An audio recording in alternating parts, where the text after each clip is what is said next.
rigorous year-long pre-deployment training plan. Alongside our Navy partners, we prepared to go to any EUCOM, maintain a high level of readiness, and be prepared to execute any of our tasking that was assigned to us. Throughout the PTP, we're able to do many reps and sets across the different range of military operations that allowed us to prepare and buy down risk for me and the Commodore as the commanders and the mission commanders for anything that was assigned.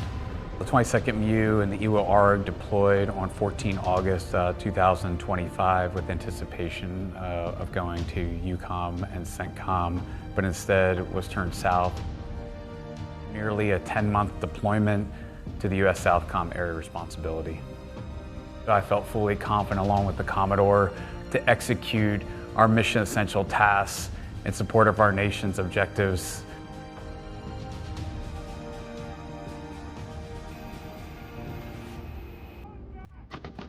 How is the MEU a force of choice going into underdeveloped AO where you're dealing with uncertainty?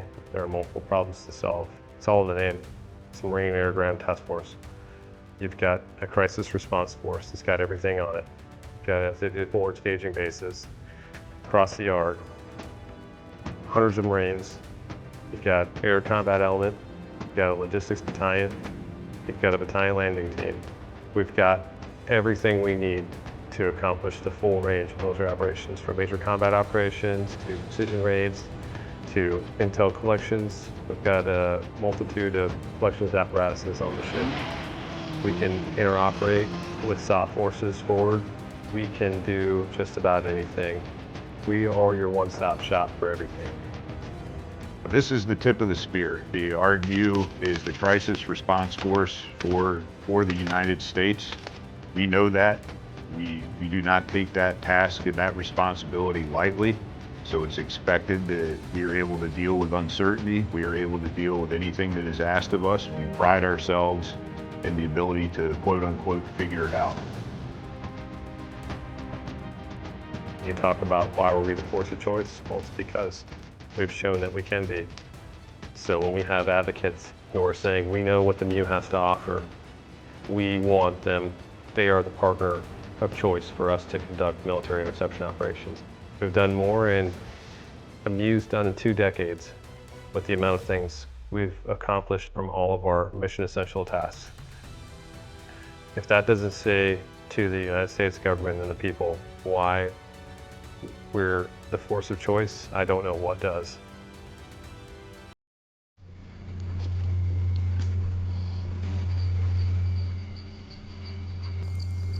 Some of the highlights of our deployment include initially sending Marines into Haiti for reinforcing the embassy in Port-au-Prince. We conducted an amphibious landing demonstration in Puerto Rico, followed by Trinidad and Tobago Part 1, in which we did an amphibious landing, and then followed by a military exchange with those forces. Following Hurricane Melissa, foreign humanitarian assistance in Jamaica. Trinidad and Tobago Part 2, we conducted another amphibious demonstration and worked more with their team. Continuous sustainment training. Modernization and experimentation efforts with first-person view drones in Puerto Rico.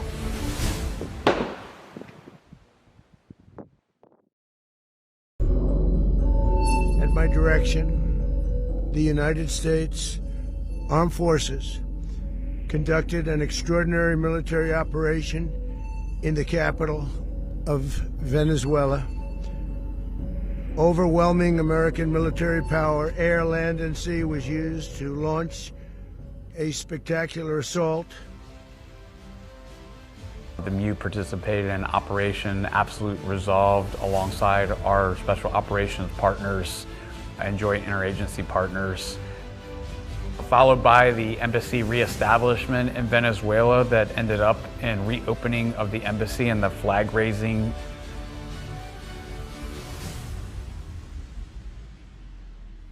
Ecuador bilateral exercise. Tres Colos and Martinique working with the French and Dutch, and culminated at the end with LZ validation of ospreys for Casevac and support to General Donovan for a key leader engagement in Caracas.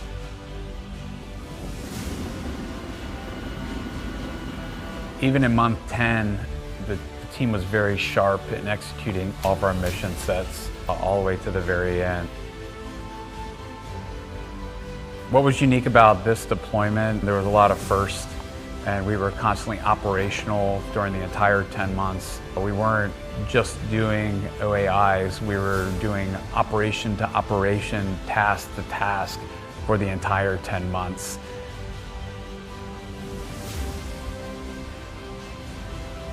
The Blue-Green team's seamless integration with this, our SOF partners, now stands as a defining element of the Army's legacy throughout the SOUTHCOM AOR. We are flexible, scalable, responsive, executing all of our METs across the range of military operations. No one can do what the RMU can do together, maneuver to position, and then project power. We can do it organically, across all warfighting functions and all domains. I think the most significant thing for this deployment was the team that we built, not just the green team, but the blue-green team, how we operated together, the attitudes of the Marines and the sailors, what really made this deployment great. Everybody was all in, ready to go at a moment's notice to answer our nation's call. The forward deployed RMU team gave us the flexibility and the depth that we needed to execute all missions simultaneously or in sequence. Again, the team just excelled in every piece. I could not be prouder as a commander of the Marines and sailors who are part of the 22nd MEU or the Amphibious Readiness Group, as they endured 2 extensions from a 7-month to a 10-month deployment and responded to every call that was asked of them from the Joint Force or the combatant commander.